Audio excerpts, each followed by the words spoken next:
ગુજરાતમાં સરકારી શિક્ષકની નોકરી કેટલાય યુવાનોનું આ એક સપનું હોય છે, બરાબર ને? એક સુરક્ષિત ભવિષ્ય.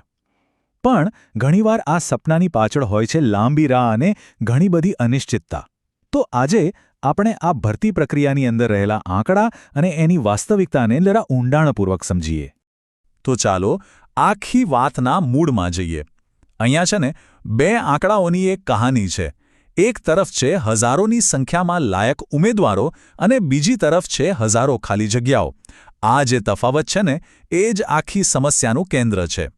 જરા આ આંકડા પર નજર નાખો. 90,650 આટલા બધા ક્વોલિફાઈડ ઉમેદવારો જેઓ ટેટ-2 પાસ કરીને શિક્ષક બનવાની રાહમાં બેઠા છે. આ કોઈ નાનીસૂની વાત નથી, આ તો પ્રતિભાનો એક મોટો ભંડાર છે. પણ પછી આવે છે કહાનીમાં ટ્વિસ્ટ. એક બાજુ 90,000થી વધુ લાયક લોકો છે અને બીજી બાજુ જુઓ 2023ની ભરતી પછી પણ 1500 જગ્યાઓ ખાલી રહી ગઈ. આ કેવી રીતે બને?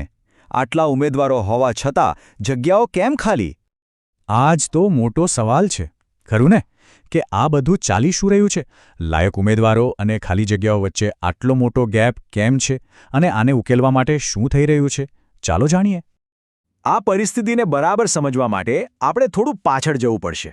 ચાલો 2023માં જે ભરતી થઈ હતી એના પર એક નજર કરીએ, કારણ કે ભૂતકાળને સમજ્યા વગર ભવિષ્યની વાત કરવી અધૂરી છે. જુઓ, અહીંયા એક બહુ જ મહત્વની વાત સમજવા જેવી છે. માર્ચ 2023માં જે ભરતી થઈને એ કોઈ નવી જગ્યાઓ માટે નહોતી. એ તો 2017-18થી જે જગ્યાઓ ખાલી પડી હતી એને ભરવા માટે હતી.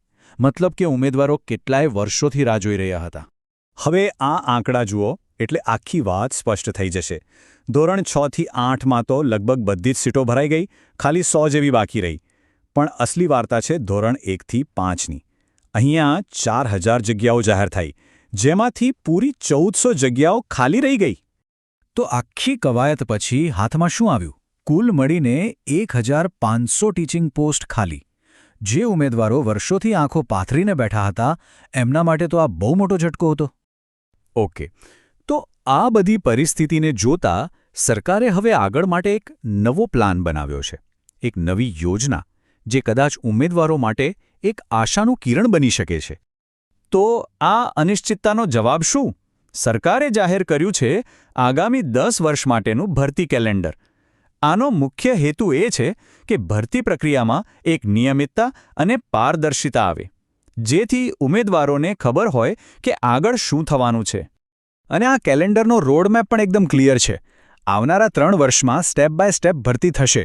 જુઓ, 2024માં ધોરણ 1થી 5માં લગભગ 15,000 શિક્ષકોની ભરતીના સંકેત છે.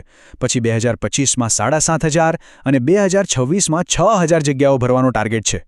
અને આ બધું આપણને આજના સૌથી મોટા અને અગત્યના સવાલ પર લાવીને ઊભું રાખે છે.